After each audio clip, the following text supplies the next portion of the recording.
É dia de pagamento. Acabei de receber meu cheque do tio Sam. Eu adoro esse dia.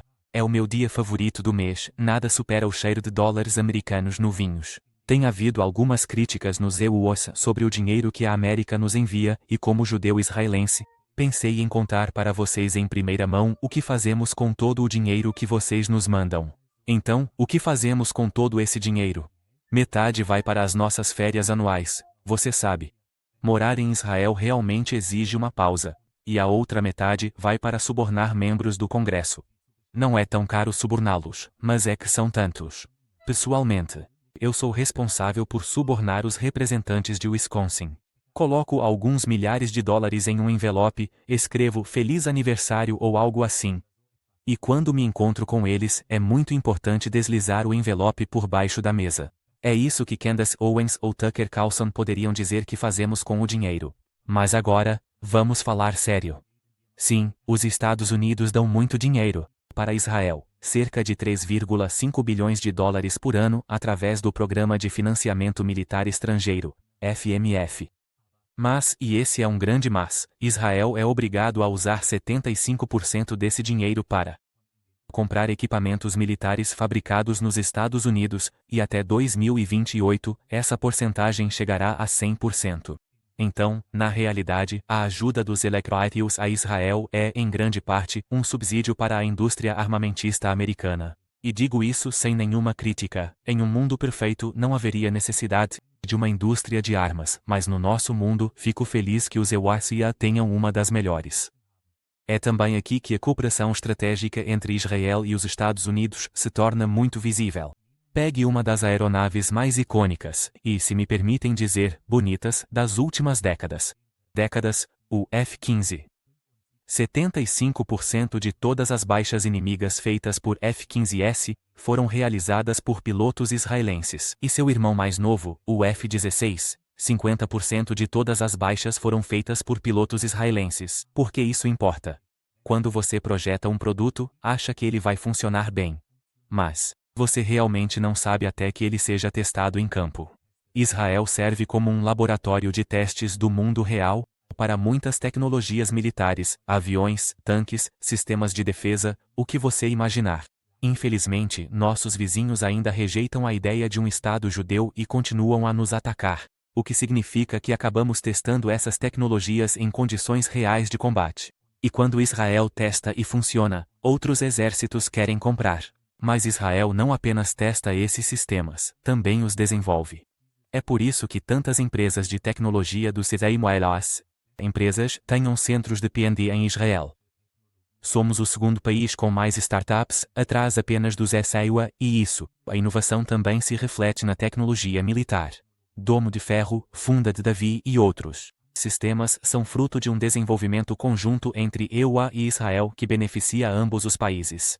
Até mesmo sistemas do F-35, Israel foi o primeiro a usá-lo operacionalmente.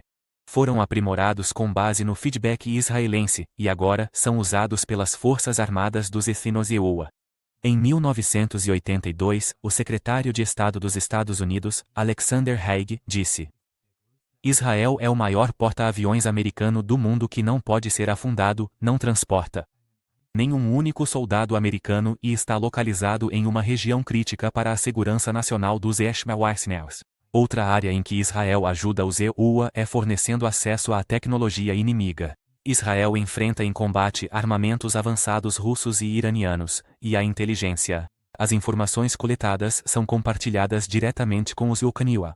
Todos falam sobre a ajuda dos Ucranianos a Israel, mas vamos olhar para dois exemplos de ajuda que quase não recebem atenção: a presença militar dos EIT, OKWAT, no Japão e na Coreia do Sul.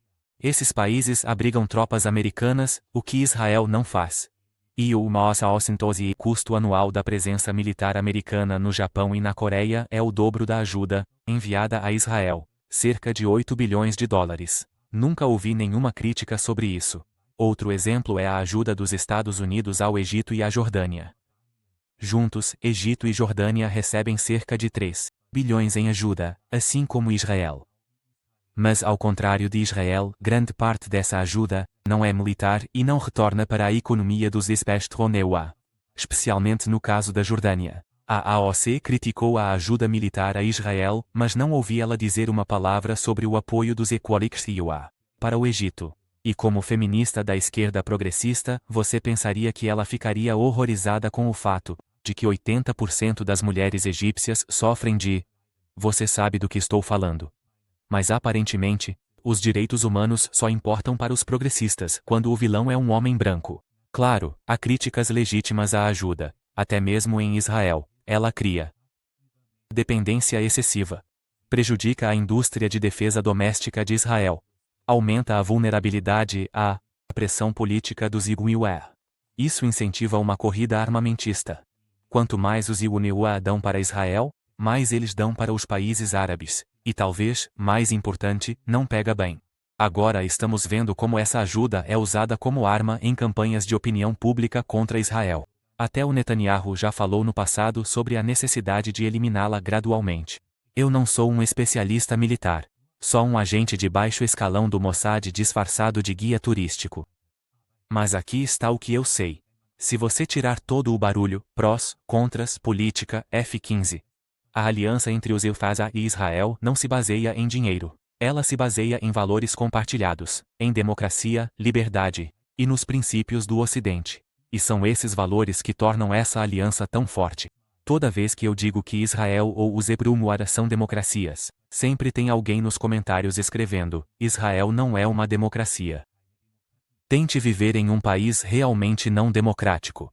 Tente criticar Putin na Rússia, e veja como rapidamente suas chances de cair de uma sacada disparam. Ou vá para um país muçulmano, onde dizer uma palavra contra a liderança pode te levar para a prisão, ou coisa pior. Depois volte e venha falar comigo sobre Israel e os Ismaguia. Qualquer pessoa que vive no Ocidente e toma a liberdade de expressão e a democracia como garantidas não faz ideia de como é sortudo. O fato de Israel e os Yosegiura serem fortes, estáveis e estarem juntos, isso enlouquece alguns progressistas e pessoas da direita woke, porque, para eles, o vitimismo é a maior virtude. Mas aqui vai um pensamento: não há nada de nobre em ser fraco. E ser forte? Isso não é um pecado. Os Elieu e Israel vão continuar sendo fortes, e vão continuar defendendo os valores que realmente importam: liberdade, democracia e direitos humanos, contra os islamistas que querem espalhar a lei Sharia e a teocracia pelo mundo. Meu próximo vídeo vai expor algo chamado Gaza Wood, a indústria de vídeos falsos, que está saindo de Gaza. É um esforço coordenado para manipular o Ocidente com imagens encenadas. Porque mais uma vez, se a sua única moeda moral é ser vítima, você vai fingir se for preciso. E muita gente no Ocidente cai nessa. Vou explicar tudo no próximo vídeo. Não se esqueça de se inscrever, deixar um comentário. Obrigado aos meus incríveis apoiadores, vocês são a razão de eu continuar seguindo em frente. Vejo vocês no próximo. Yalá, tchau.